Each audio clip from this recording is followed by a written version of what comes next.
Caríssimos irmãos, caríssimas irmãs, louvado seja nosso Senhor Jesus Cristo. É com muita alegria que nos encontramos para comentar as leituras e de maneira especial o Evangelho deste quarto domingo da Páscoa.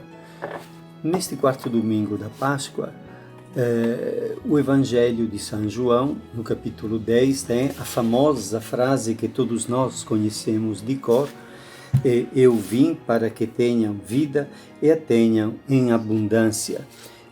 O último versículo que nós lemos neste dia durante a missa.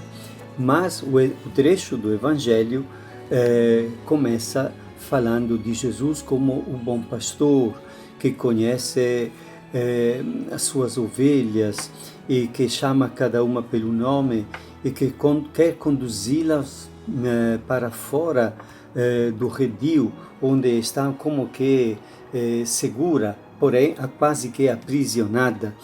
E é interessante como este tema do bom pastor, que era muito familiar nos tempos antigos, porque pastorear ovelhas, cuidar de ovelhas e ser pastor era a atividade econômica principal, porque através das ovelhas aquele povo antigo ganhava a lã para cobrir-se do frio e fazer roupa, a pele da ovelha, que também servia, como tinha diversas utilidades, a carne, o leite, e além de poder comerciar e vender um cabrito e vender uma ovelha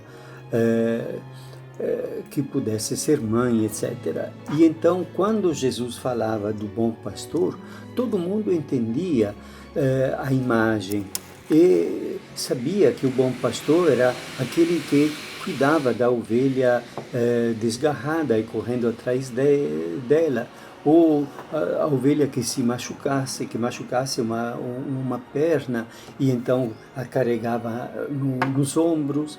E no Evangelho de hoje, Jesus diz que ele conhece cada uma e quer tirá-la, conduzir fora do redil. E na realidade aqui os estudiosos dizem que Jesus está falando da ressurreição, quer conduzir as ovelhas para fora de condições de morte. Aliás, é a mesma linguagem que Jesus usa quando vai visitar Lázaro, que a família de Lázaro, e Lázaro já estava no túmulo, e então começaram a conversar.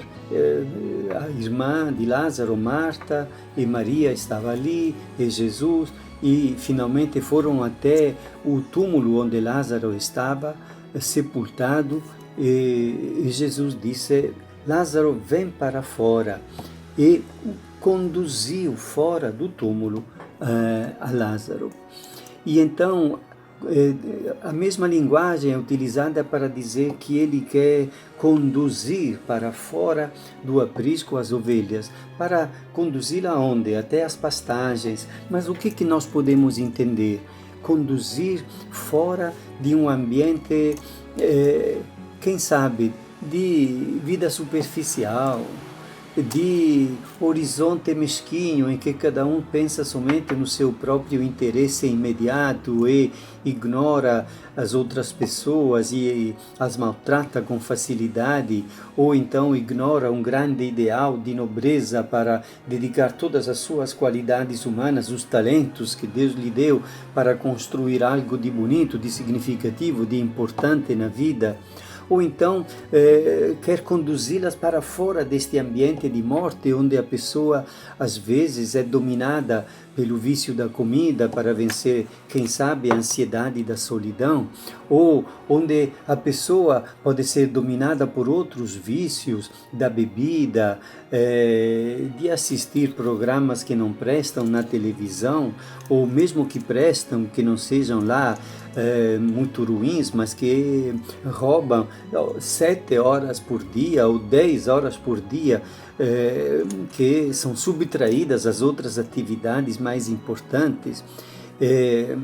Em suma, Jesus quer nos conduzir para fora daquela condição de morte que pode adquirir, antes mesmo da morte física real, adquirir muitos aspectos, como sermos dominados pelo medo, que nos leva a não querer sair de casa, não enfrentar nenhum desafio, achar que não temos capacidade para fazer nada, ou então aquela vida que é sem beleza, sem graça, e desde o momento em que a pessoa acorda de manhã, é como se não tivesse nenhum momento para abrir-se a um sorriso, para alegrar-se de verdade, e sempre fica como que reclamando de tudo. E então é Jesus que quer nos conduzir para fora deste mundo de morte, e é claro que o batismo é o primeiro passo para que isto possa acontecer. E a insistência sobre o fato que ele é familiar, ele conhece a ovelha, cada ovelha pelo nome, e a chama pelo nome. O que quer dizer? Que ele, doando-se a nós, doando sua vida divina e sua potência divina que vence o mal e vence a morte, quer estabelecer conosco relações de comunhão, de familiaridade, e esta é assim que ele vai concretizando a possibilidade de uma vida nova. Depois ele diz, eu sou a porta das ovelhas. E por que Jesus recebe a atenção da parte das ovelhas? Porque ele as conhece e porque ele toca no coração. Ele não fala como os escribas e os fariseus, que apenas se limitam a repetir normas e preceitos e deveres que nem eles próprios observavam, como se diz em outras partes do Evangelho. Mas ele conhece o desejo de paz do nosso coração, do meu, do teu. Ele conhece o nosso desejo de realização, de felicidade, de uma vida que tenha valor, beleza, significado. E então ele se apresenta a nós como Filho de Deus, que doa a nós sua potência divina para que possamos ir encontrando alguma resposta já nesta aventura terrena a estes desejos profundos que Ele mesmo coloca dentro do nosso coração, que Deus mesmo coloca dentro do coração do homem e da mulher, estes desejos infinitos, para que cada um, indo atrás do desejo, mais cedo ou mais tarde se encontre com o próprio Jesus, o Filho de Deus, enviado exatamente para isso. Assim podemos compreender melhor quando Jesus fala, eu vim para que tenham vida e a tenham em abundância. O que é esta vida em abundância? É uma vida não somente da ressurreição, lá no final dos tempos, depois que tudo acabar, depois da nossa morte, depois que todo este mundo se acaba, depois do juízo final, quando seremos conduzidos, quem sabe, ao paraíso. Mas desde já, agora, neste tempo em que concretamente somos chamados a viver e a responder a Jesus que nos chama, a vida pode ser abundante. Não somente abundante de comida, mas abundante de alegria, de utilidade social para a sociedade inteira, quando uma pessoa se arrisca para abraçar uma responsabilidade maior do que apenas cuidar do próprio quarto, arrumar as próprias coisas e dar conta de suas despesas pessoais e prestar algum serviço para ir ganhando a vida. O nosso coração aspira sempre a uma coisa maior.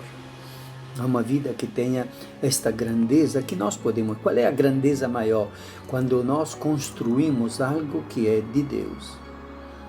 Relações de comunhão fraterna, marcadas pela compaixão e pela solidariedade, pela misericórdia e pelo serviço recíproco de apoio, de ajuda, de conforto, de companhia, para que nós possamos viver verdadeiramente como irmãos e constituindo então o corpo da igreja, aquele corpo do qual Cristo é a cabeça e que constitui a maior novidade dentro deste mundo, porque vai expandindo, difundindo um modo de viver e um modo de conviver que não é deste mundo. Acontece neste mundo, mas é marcado pela presença de Cristo e pela graça da sua presença divina entre nós. E então,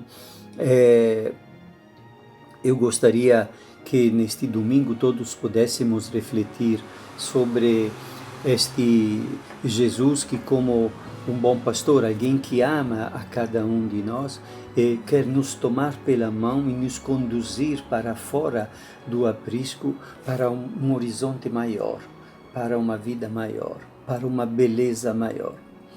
E ainda gostaria de recordar uma palavra da primeira leitura dos Atos dos Apóstolos, quando Pedro, que está como que dando para nós um exemplo do primeiro anúncio, né?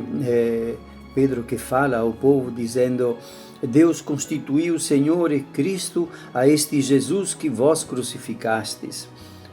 E todos se comovem, o que devemos fazer? E depois Pedro convida a converter-se e a ser batizados, e depois fala: salvai-vos desta gente corrompida.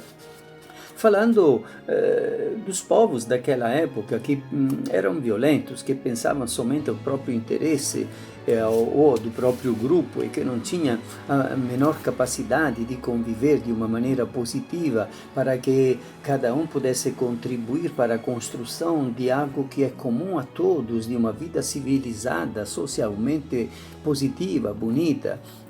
E então Pedro diz: salvai-vos desta gente corrompida.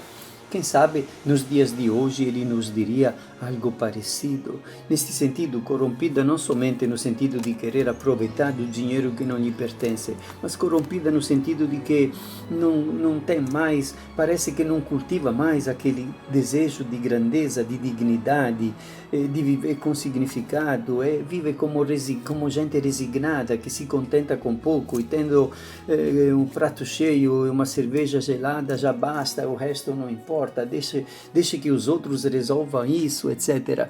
E então, caríssimos irmãos e irmãs, vamos levar a sério estas palavras que Deus nos dirige no dia de hoje, para que elas possam fermentar, fazer fermentar dentro de nós como um fermento poderoso a nossa humanidade, para que ela cresça segundo o seu desígnio, para espalhar ao nosso redor um mundo de luz, de bem e de paz. Deus te abençoe, em nome do Pai, e do Filho e do Espírito Santo. Amém.